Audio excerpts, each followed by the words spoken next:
بچه‌ها من پست نمک به کانال یوتیوب من خوش اومدید. چند روز پیش استوری گذاشتم که نوشته بودم چه در مورد من شنیدید. الان میخوایم با هم اونا رو بخونیم و کلی بخندیم. و اینکه خودم هنوز ندیدمشون. محمد قراره ازم بپرسه. یادتون نره حتما کانال یوتیوب منو لایک کنید و اینکه اگه دوست داشتید این ویدیو رو حتما سابسکرایب کنید.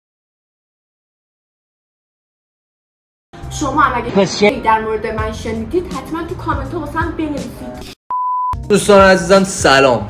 آقا قرار سوال بپرسیم. آخرین بار که زدی کی بوده؟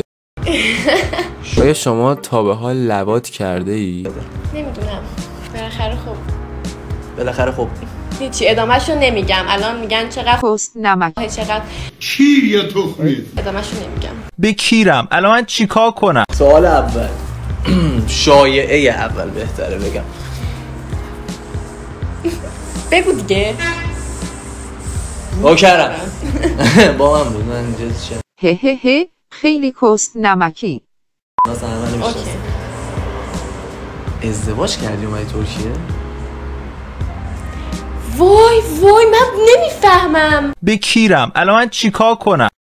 فورتنايت الى بابجي بابجي الى اكس بوكس سيريس اكس بابجي الى بلاي ستيشن 5. خفه خود بگیر بی پدر و مادر حرام زاده. تو کسافت چگونه میای این فضای تمیز رو آلوده میکنی؟ من چقدر از شما زنا زده ها متنفر بود. بگیر بخواب. آقا ویدیو اینجوریه که یه سری از دوستای امیر و یه سری از دوستای من در نظر گرفته شدن که امیر باید زنگ بزنه به دوستای من و بگه که کسته ننت کیرم تو قبر زنده و مردد مادر جنده. اول من یه دونه سنگ کاغذ قیچی بیایم. بعد اول یه فیشت بریم بعد بیایم که بعد سنگ کاغذ قیچی رو بریم. اوکی بریم اونور. خب بیا. سلام. هر کی که ببره باید به من رحم کنین دیگه. من مهمون این برنامه‌ام باید رحم. سنگ کاغذ قیچی. الان من باید زنگ بزنم به دوست تو. نه من باید زنگ بزنم به دوست تو. چون تو بردی؟ نه تو باید زنگ بزنی به دوستان. آره ببخشید.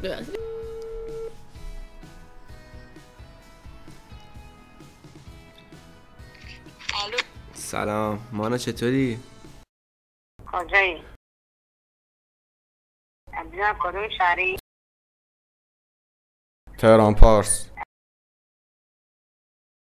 مادر جنده انگل تو یه کابرزنی و کیرم تو اول و آخر و زن و بچت خار کسته. تو گو میخوری اصلا. اسم گروه ما رو میاری کونی جنده کیرم تو کست مادر هرکی با توی کسکش کار کرد.